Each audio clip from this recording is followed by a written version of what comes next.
On This Week in 5, a damning Russia report, a COVID vaccine, M&S and Dyson job cuts, YouTube sued, the baggies are up, but who's going down? And the return of crowds to sports. All that and more in just 5 minutes. Hi, welcome to another edition of This Week in 5, bringing you the week's politics, business, tech, sport and entertainment news in just 5 minutes with me, Jono Molloy, every Sunday. Please click like, subscribe, hit the bell for notifications and leave your comments below. Let's get on with the show. A damning report into Russian interference in the UK political system was published on Tuesday. The report was 9 months late as the government kept suppressing its release, and you can see why. Successive Conservative governments have failed to act on intelligence that Russia has interfered and tried to influence UK politics, going right back to the Scottish Independence Referendum in 2014. The Intelligence and Security Committee said Russian influence in the UK was now the new normal, and that the UK is the third top target of Russia after NATO and the US. Government ministers have been quick to say there is no evidence of this, but that's because there's been no investigation, which the government should have called for. So whose fault is that? It also emerged that 14 Tory ministers and 2 members of the committee had taken money from figures linked to Russia.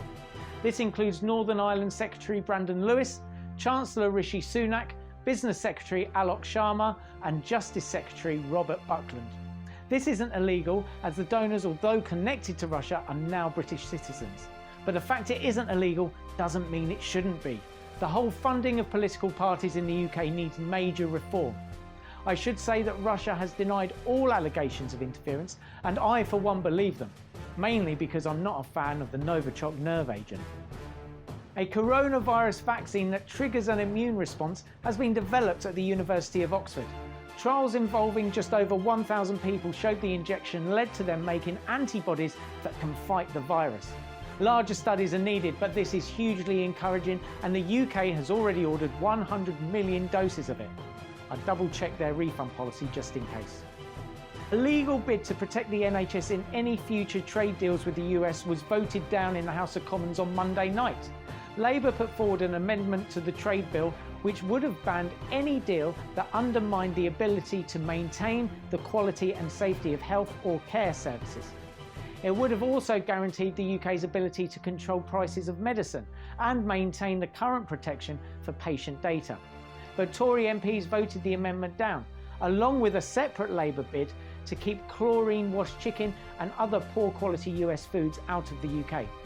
Tory ministers insisted the amendments were not needed, as they repeatedly said no element of the NHS will be up for grabs in a future trade deal, and standards will not be lowered.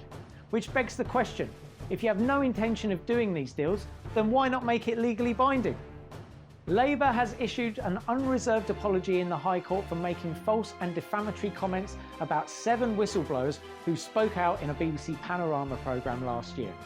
The party has also agreed to pay substantial damages to them. The individuals had criticised the then leadership's handling of complaints. Commentators say this underlines leader Keir Starmer's determination to get to grips with anti-Semitism in the Labour Party. These aren't just any job cuts, these are M&S job cuts. And like their prices, the figure is high, around the 950 mark actually. This comes after John Lewis and Boots have also said that they will have to close stores and cut jobs as well. But what does this mean for UK high streets? Will they survive? It's not just the retailers though. Dyson is to shed 900 jobs, 600 of which are in the UK. These are worrying times, and you wonder just how bad it will get once the furlough scheme finishes. A little bit of positive news now. Bolton-based firm AO has offered a bonus scheme to staff which could see workers pocket the equivalent of 1 year's salary in a lump sum. That's if share prices hit targets by 2025. Apple co-founder Steve Wozniak is suing YouTube for allegedly allowing scammers to use images and videos of him. Similar to the Twitter hack of last week, victims were asked to send cryptocurrency, claiming they would receive double the amount in return. But who are these people falling for this scam? I mean, it's less of a scam and more of a tax on the stupid. Guitar sales have soared throughout lockdown, which means an increase in annoying, insufferable people at house parties. West Brom joined Leeds United in gaining automatic promotion to the Premier League this week. One more place is up for grabs in the playoffs between Brentford, Fulham, Cardiff and Swansea.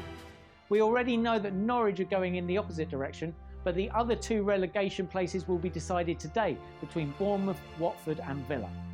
It was announced on Friday that the new Premier League season will start on the 12th of September.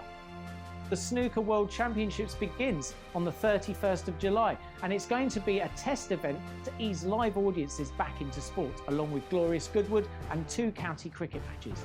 The number of fans allowed into the Crucible has not been confirmed, but it will be significantly less than the capacity of around 1,000. Even with a reduced crowd, I'm sure some idiot will still leave their phone on loud. Right, that's it for This Week in 5. Follow us on Twitter, Instagram and Facebook for updates throughout the week. You can find us at This Week in 5 using the number 5, not the word 5. On the screen now, you can click on another episode to watch and also subscribe to the channel. Remember to like this video and share with your mates. Apparently, that helps with the algorithms. Thanks for watching and I'll see you next Sunday. Bye-bye.